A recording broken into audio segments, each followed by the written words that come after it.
അവിടെ അന്തരായി. ഇതൊന്നും ആയിട്ട് ഇത് കുന്തം പോലെ വെക്കണം. എന്ത് കുന്തം പോലെ ഇങ്ങനെ തന്നെ.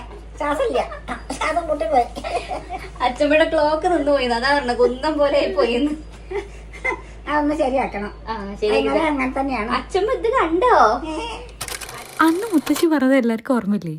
കണ്ണും പിരിയൊക്കെ എഴുതിച്ച് ഈ പുള്ളിക്കുപ്പായിട്ട് വസുവിനെ എന്ത് കാണിക്കണമെന്ന്. പക്ഷെ അന്ന് തൊട്ടെന്നെ മുത്തശ്ശിക്ക് വയ്യാതായതുകൊണ്ട് ഇതൊന്നും കാണാൻ മുത്തശ്ശിക്കൊന്നും പറ്റിയില്ല കേട്ടോ. മുത്തശ്ശിയുടെ ആരോഗ്യമൊക്കെ പഴയ പോലെ തിരിച്ചു വന്നപ്പോ ഞാൻ ഈ ലുക്ക് വീണ്ടും റീക്രിയേറ്റ് ചെയ്തു. മുത്തശ്ശിക്കും കാണാം, കൂടെ കുറച്ച് നല്ല വീഡിയോസ് എടുത്ത് നിങ്ങളെ കൂടെ കാണിക്കാന്ന് വിചാരിച്ചു. വസുവിന്റെ എക്സ്പ്രഷൻ കണ്ടാ തോന്നുന്നു എന്തോ പ്രേത സ്വപ്നാണ് കാണുന്നതെന്നല്ലേ. പക്ഷെ അപ്പൊ തന്നെ അറിയാതൊരു തുമ്മല് തുമ്മി അവന്റെ ഉറക്കം ഞാൻ കളഞ്ഞു കേട്ടോ.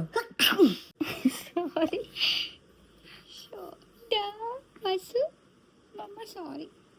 എന്നാ നമുക്ക് പോയി ഫോട്ടോ എടുത്താലോ? എന്തായാലും എണീറ്റു, അപ്പൊ നമുക്ക് പോയി ഫോട്ടോ എടുത്താലോ? ദേ ചിത്ത കണ്ണും പിരികെ എഴുതി, എങ്ങനെയുണ്ട്? അടിപൊളി.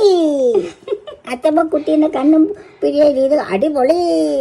എത്ര നന്ന് ചിത്തക്കുട്ടി, എത്ര നന്നായി. അടിപൊളി അടിപൊളി. കംസനെ പോലെ ആയില്ലേ? അത് അമ്മ പറയല്ലേ കംസനാണെന്ന്. എന്റെ കുട്ടി കംസനാണ്. അയ്യേ, ആര് പറഞ്ഞു? എന്റെ കുട്ടി കംസനല്ലേ? ദിഗംബരൻ. ചിദംബരനാ? ചിദംബരനല്ല, കണ്ടോ? എന്റെ കുട്ടി ചിത്തക്കുട്ടിയാണ്. ഫോട്ടോ എടുക്കാൻ സമ്മതിക്കോ? ആർക്കറിയാം.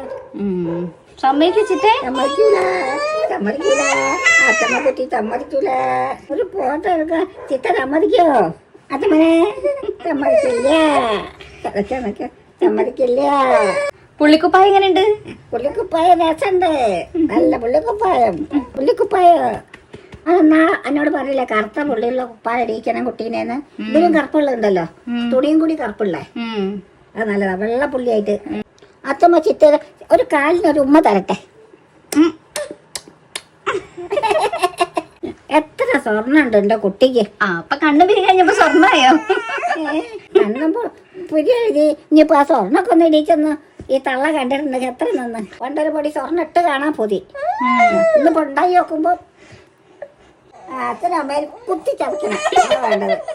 അപ്പൊ ഞങ്ങൾ കണ്ണും പിരിയൊക്കെ എഴുതി മേക്കപ്പ് ഒക്കെ ചെയ്ത് പുള്ളിക്കുപ്പായൊക്കെ ഇട്ട് വന്നിട്ടുണ്ട് കേട്ടോ. ഇനി കുറച്ച് ഡേ ലൈറ്റിൽ ഫോട്ടോസ് എടുക്കാൻ സമ്മതിക്കുമോ പോയി നോക്കാം. പറഞ്ഞ പോലെ തന്നെ 1-2 ക്ലിപ്പ് എടുത്തപ്പോഴേക്കും വസുവിന്റെ ക്ഷമയൊക്കെ നശിച്ചു കേട്ടോ.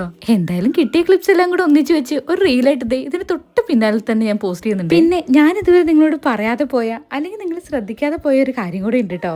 നമ്മുടെ വസുവിന്റെ കണ്ണ് ചെറിയൊരു പ്രത്യേകതയുണ്ട്. അതെന്താന്ന് എന്തായാലും തൊട്ടടുത്ത റീല് കണ്ടാൽ മനസ്സിലാവും കേട്ടോ.